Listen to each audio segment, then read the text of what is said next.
नमस्कार मित्रांनो, मी active education YouTube channel मध्ये आपले स्वागत करत आहे। आपणासाठी एक आनंदाच्या व दिलासादायक बातमीचे स्पष्टीकरण करत आहे। तर चला आपला जास्त वेळ वाया न जाता आजच्या आनंदाच्या बातमीचे स्पष्टीकरण करूया।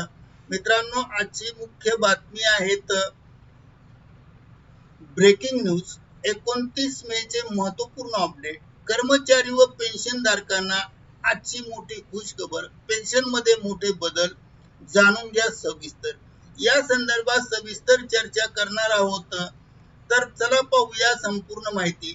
नमस्कार मित्रांनो, पुन्हा एकदा आपले मनपूर्वक हार्दिक स्वागत। आताच्या घडीची मोठी बातमी, पेन्शन नियमात मोठे बदल, कर्मचारी व पेन्शनधारकांना होणार मोठा फायदा। कर्मचारी व पेन्शनधारकांना कोणता फायदा होणार आहे, पेन्शन मध्ये काय बदल होणार आहेत किंवा काय बदल केले आहेत, याबाबत सविस्तर माहिती जाणून घेण्यासाठी हा व्हिडिओ सुरुवातीपासून शेवटपर्यंत आवश्यक व हमखास कोठेही स्किप न करता पहा। चला तर करूया आजच्या गुड ब्रेकिंग न्यूजचे स्पष्टीकरण। गुड ब्रेकिंग न्यूजचे स्पष्टीकरण करण्यापूर्वी आपण जर ऍक्टिव्ह एज्युकेशन यूट्यूब चॅनलवर नवीन असाल तर चॅनलला लाईक, शेअर आणि सबस्क्राईब करायला विसरू नका। तर चला पाहूया संपूर्ण बातमीचे स्पष्टीकरण। मित्रांनो, आताच एक महत्त्वाची बातमी समोर आलेली बातमी आहे पेन्शन बाबत आजचे महत्त्वपूर्ण मोठे अपडेट। प्राप्त झालेल्या माहितीनुसार पेन्शनधारकांना आणि कर्मचाऱ्यांना मिळणार मोठा फायदा। काय फायदा मिळणार आहेत, या संदर्भातले हे अपडेट जाणून घेणे आवश्यक आहे। म्हणून मिळालेल्या माहितीनुसार केंद्र सरकारच्या 8व्या वेतन आयोगाच्या पार्श्वभूमीवर उपलब्ध झालेले हे अपडेट आहे। सरकारकडून 8व्या वेतन आयोगामध्ये सरकारी कर्मचाऱ्यांना मिळणाऱ्या पेन्शन मध्ये म्हणजेच पेन्शन व्यवस्थेमध्ये मोठे बदल होण्याची शक्यता व्यक्त केली जात आहे। आता नवीन व्यवस्थेत कर्मचाऱ्यांना आपल्या पसंतीनुसार पेन्शन योजनेचा पर्याय उपलब्ध करून देण्यासाठी सरकार याबाबत गांभीर्यपूर्वक विचार विनिमय करत आहे।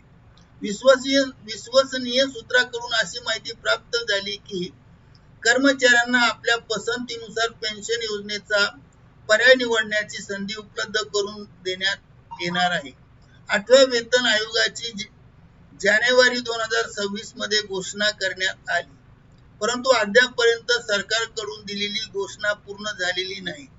याच पार्श्वभूमीवर वेगवेगळ्या संघटनेकडून पेन्शन व्यवस्थेत अधिक स्पष्टता प्राप्त करून द्यावी आणि पेन्शन व्यवस्थेमध्ये किंवा योजनेमध्ये लवचिकता असावी अशी मागणी करण्यात आली आहे। कर्मचारी संघटनेकडून पुन्हा एकदा महत्त्वाचा मुद्दा उपस्थित करून त्या मुद्द्यावर जुनी पेन्शन योजना म्हणजे ओल्ड पेन्शन स्कीम OPS आता जोर धरू लागली आहे।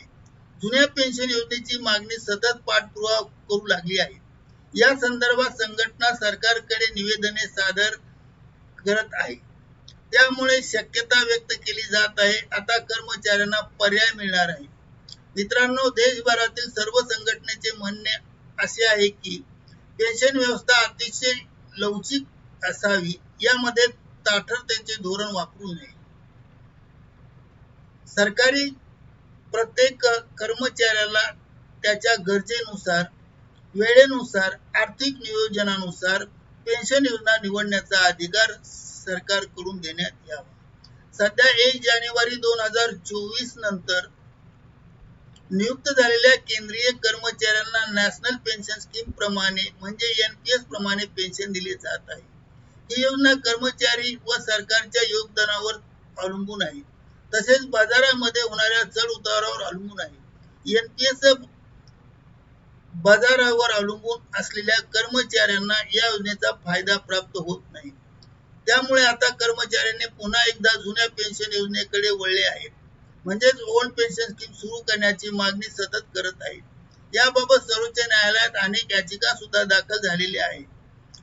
कर्मचाऱ्यांना जर जुनी पेन्शन योजना लागू केली तर या योजनेमुळे निवृत्तीनंतर विशेष पेन्शन, निश्चित पेन्शन मिळण्याची हमी असते।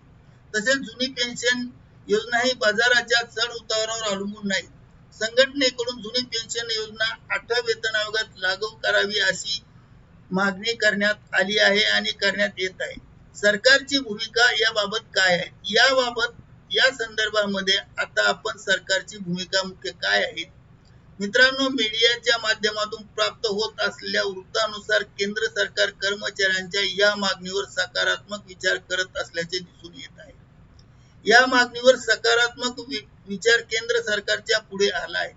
म्हणूनच केंद्र सरकारने पेन्शन योजनेत अधिक लवचिकता आणण्यासाठी समोर आलेल्या वेगवेगळ्या पेन्शन योजनेवर विचार विनिमय 8व्या वेतन आयोग समितीकडे करण्यात येणार असल्याचे वृत्त सुद्धा मीडियाने व्यक्त केले आहे. प्राप्त झालेल्या माहितीनुसार येणाऱ्या पुढील 1 ते 2 महिने किंवा जास्तीत जास्त 6 महिन्याच्या आत जुन्या पेन्शन योजनेचा प्रस्ताव मंत्रिमंडळाच्या समोर येण्याची शक्यता आहे. मात्र या संदर्भात सरकारकडून कोणत्याही प्रकारची अधिकृत घोषणा करण्यात आली नाही. त्यामुळे नेमके काय होणार असा प्रश्न समोर येतो. मग कर्मचाऱ्यांची भूमिका काय असेल? पेन्शन योजनेच्या संदर्भात कर्मचाऱ्यांचे म्हणणे असे आहे की केंद्रीय सरकारी कर्मचारी संघटनेचे प्रतिनिधी असे त्यांचे मत व्यक्त करतात की आम्हाला केवळ पगार वाढ किंवा वेतन वाढ हवी नाही, तर त्या पलीकडे जाऊन आम्हाला एक हवी सुरक्षित भविष्याची योजना हवी. सुरक्षित भविष्यासाठी जुनी पेन्शन योजना हवी. दुसरी कोणती योजना आम्हाला पाहिजे नाही. पण सरकारकडून कर्मचाऱ्यांना एनपीएस किंवा ओपीएस मधील पर्याय निवडण्याची मुभा मिळाल्यास त्यांना कर्मचाऱ्यांचे भविष्याचे नियोजन करण्यास मदत होईल व नियोजन व्यवस्थित करता येईल.